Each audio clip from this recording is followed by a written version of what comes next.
పిల్లలకు ఎట్టి పరిస్థితుల్లో పెట్టకూడని పురాణాల్లోని పేర్లు. పౌరాణిక పాత్రల పేర్లను, పురాణాల్లో ప్రస్తావించే వ్యక్తుల పేర్లను పిల్లలకు పెట్టడానికి ఇండియన్ పేరెంట్స్ చాలా ఆసక్తి చూపిస్తారు.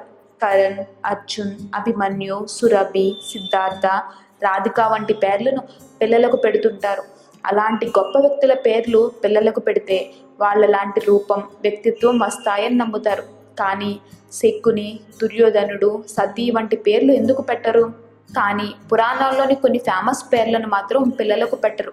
చాలా ధైర్యవంతులు, చమత్కారమైన వాళ్ళ పేర్లను మంచి అర్థం ఉన్నా కూడా ఆ పేర్లను పిల్లలకు పెట్టరు. ఎందుకంటే వాళ్ళ తలరాతలాగే తమ పిల్లలకు కూడా ఉంటుందేమో అని భావిస్తారు. అలాగే కొన్ని క్యారెక్టర్ల పేర్లను పిల్లలకు పెట్టకపోవడమే మంచిది. ఎందుకంటే పురాణాల్లో వాళ్ళ వ్యక్తిత్వం కాస్త విభిన్నంగా, దేవుడికి వ్యతిరేకంగా, మానవత్వానికి వ్యతిరేకంగా ఉంటుంది. కాబట్టి పిల్లలకు ఎట్టి పరిస్థితుల్లో పెట్టకూడని పురాణాల్లోని పేర్లేంటో ఇప్పుడు చూద్దాం. ద్రోణాచార్య కొడుకు అశ్వత్థామ. ఇతను కురుక్షేత్ర యుద్ధంలో శాపానికి గురయ్యాడు. అభిమన్యు భార్య ఉత్తరపై బ్రహ్మాస్త్రం విసిరాడు. ఆ సమయంలో ఆమె గర్భిణి. అది చూసిన కృష్ణుడు కలియుగం అంతమయ్యే వరకు భూమిలోనే బాధ అనుభవించమని శాపం విధించాడు. ఇలాంటి మనస్తత్వం ఉండడం వల్ల అశ్వత్థామ పేరుని ఎవరికీ పెట్టకూడదు.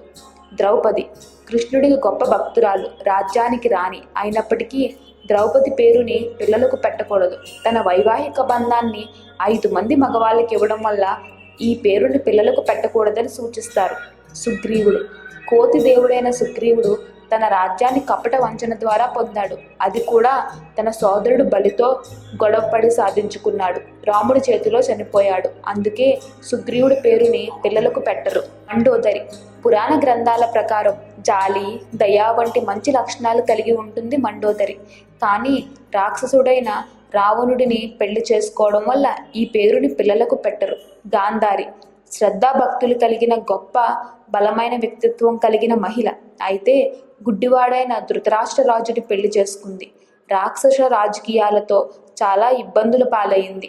ఆమె 100 మంది కొడుకులు కురుక్షేత్ర యుద్ధంలో చనిపోయారు. అందుకే ఈ పేరుని పిల్లలకు పెట్టకూడదు.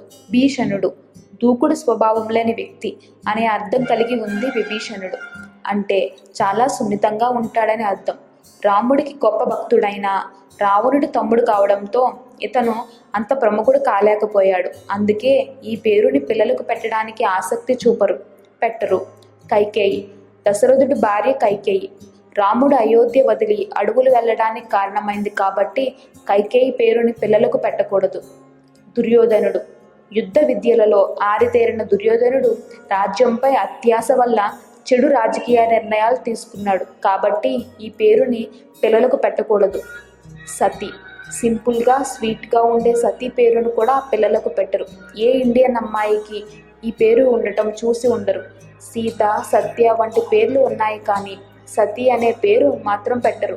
ఎందుకంటే హిందూ పురాణాల్లో తనను తాను అర్పించుకున్న వ్యక్తిత్వం. తన భర్త అవమానపరచడం వల్ల తనను తాను కాల్చుకుంది. శకుని పథకాల వల్ల కురుక్షేత్ర యుద్ధానికి కారణమైంది. కాబట్టి శకుని పేరుని పిల్లలకు పెట్టకూడదు. మందర కైకేయి డిమాండ్ వల్ల రాముడిని అడవులకు పంపించింది మందర. కైకేయి తన తప్పును తెలుసుకున్న తర్వాత మందరను శిక్షించినట్టు ఎప్పటికీ తన ముఖాన్ని చూపించవద్దని ఆగ్రహించినట్టు రామాయణం చెబుతుంది. ఈ వీడియో మీకు నచ్చినట్లయితే లైక్ చేయండి, షేర్ చేయండి. మరిన్ని వీడియోస్ కోసం మా ఛానల్ని సబ్స్క్రైబ్ చేయండి.